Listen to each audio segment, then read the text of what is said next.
guys, welcome to the channel. Today's video I'll be explaining to you guys why you should be spending your PICRASMA candies as soon as possible and what you should spend your stamina on in reverse 1999. But before I get started on the video, make sure you guys comment, like, and subscribe, and also turn on that post notification bell so that you guys can always stay tuned as to when I post new videos. I'd really appreciate it.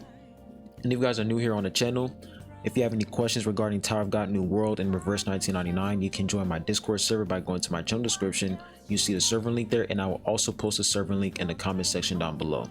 And you guys have been showing a lot of support for reverse 1999, and I really appreciate it.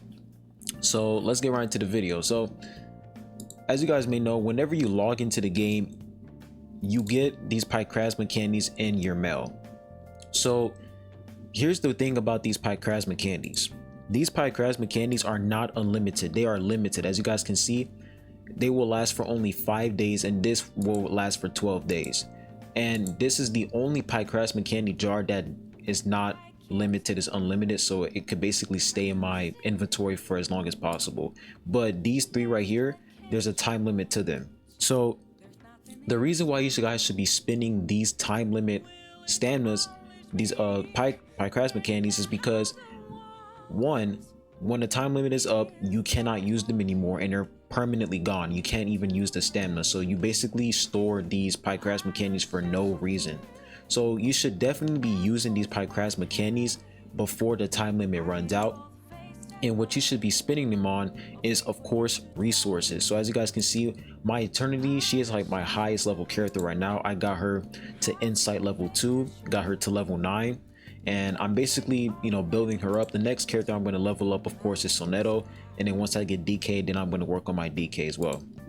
But for my Eternity, she needed a lot of resources. Like, the resources that your character need in order for you to upgrade them, it's a lot, because you're going to have to spend a lot of stamina. So for Eternity, if I come over here to her Insight, look at the resources. Now this, I don't really need this right now because I don't have her at level 50, but before, when I had to level her up to level 40, when I had to ascend her to Insight level 2, I needed some resources. Now I'm gonna go ahead and try to find it in the story. So we're gonna enter the show right here. I think it was chapter 3 and it was level 8. So I needed this resource right here. I needed this right here. So I need a bifurcated skeleton. So this right here, the fact that it says possible, it is not a 100% drop rate. Like, these are not 100% drop rates. So it's really like obtaining these are inconsistent, and it's not even just this resource. It's multiple resources that are inconsistent. Like, they're not going to drop 100% when you're grinding for them. So it is really important for you guys to use those PICRASMA candies, especially the time limit ones, because you're definitely going to need these resources when you level up your character's Insight. And this right here, I literally had to spend around like 260 stamina just to get at least 6 of these. So the good part is the fact that I don't need this, I don't need these anymore.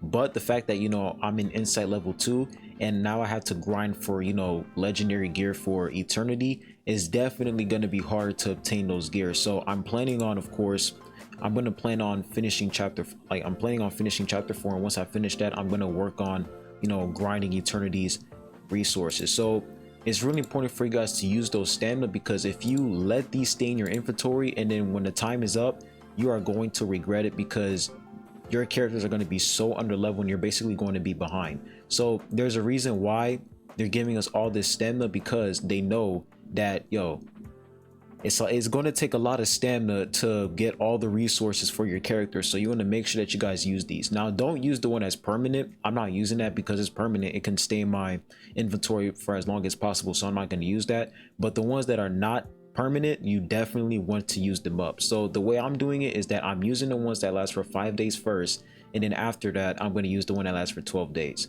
So honestly, this is a pretty solid reward, because the resources in this game are absolutely scarce. So you really have to grind, and wilderness is another key factor. You want to make sure that you're spending a lot of time leveling up your wilderness, leveling up all these buildings, and trying to get a lot of resources as much as possible. And when you're trying to get more buildings, you have to come over here to buy, and you have this thing called wilderness shells. Wilderness shells, you can use these to buy buildings and basically landmarks to place in your wilderness. And the more buildings and landmarks you have on your wilderness, the more resources you can get. So this is really important. And never spin clear drops in this shop. Never spin clear drops. It's not worth it because you already have the wilderness shell. So you want to use this instead rather than the clear drops. So that's basically wilderness. And when you want to level up, you know, how much materials and resources you can get, you can come over here and level this up, and you can basically get more materials. And in order for you to continuously level up, you have to come over here. You have to get these resources, and the way you get these resources by coming to this category right here, which is the harvest. So that's pretty much how the wilderness work. And you basically want to do the side cube missions every single day. You have 2 attempts per day, and the reason why you want to do this is because when you come over here to the shop, you get this currency called Thoughts in Eternity. And when you grind this every day, because you only get 2 attempts per day, so when you do this every day, you basically get this right here, Thoughts in Eternity. And then once you get enough, you will be able to obtain another 6-star side cube. So you want to make sure that you're going through the content, you're getting as much resource as much as possible, and you want to make sure that you're literally using these PICRASMA candies, because trust me guys, if you don't use this once the time is up, you are going to regret it. Because I had to spend literally over like 200 stamina just to level up my eternity to insight level 2.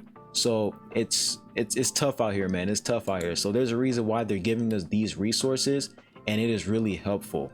So for now, what I'm planning on doing is that I'm gonna pause on eternity for now. I'm not gonna level her up to insight level 3. That's gonna take a lot of resources, but I'm not gonna do that right now. What I'm mostly doing is, you know, leveling up my other characters and balancing them out. I feel like the next character I'm gonna bring up to insight level 2 is probably Tanat or Soneto. For Baby Blue, I'm definitely gonna bring her up to insight level 1, and also DK. But like I said, it's gonna require a lot of resources, because if we come right here, like these resources, it's gonna take you a long time. But the good thing is if I come back to my warehouse, we come to consumables, these right here, these fine insight caskets, you can literally get free resources from here. So as you guys can see, you can get free resources, which is really good. And the more, and I forgot to include this as well, when we go back to wilderness, the more you level up your wilderness, when you come to Wishing Springs right here, you can basically craft resources. So you guys can see I can literally craft the resources I need to level up my characters. Now, in order for you to fully unlock all the resources for you to, you know, craft, you have to improve basically your wilderness. You have to upgrade it and add more buildings. So, you know, throughout time, the more you're progressing throughout the game, you're going to realize that you can get resources multiple ways instead of you just spending your stamina. So I think, you know, wilderness is a very important feature in this game, because it basically allows us players to not only spend our stamina, like, you know, whenever there's no more stamina that we can use, we can also come over here to actually craft resources whenever we run out of stamina. So stamina is really important, and wilderness is also important as well. In my opinion, I feel like after completing the story, the top 3 most important things in this game is, of course, stamina consumption, spending your stamina wisely, the wilderness, and also the in-game content, which is the, I don't know how to pronounce this thing right here, like artificial, I'm not even gonna say it, but this right here is really important as well. So those are like the top 3 most important things in terms of, you know, leveling up your character and, you know, progressing through the game. But anyways, I'll be leaving the video at that. Make sure you guys comment, like, and subscribe. I appreciate you all for watching this video, and I'll be catching you guys on the next one. Peace.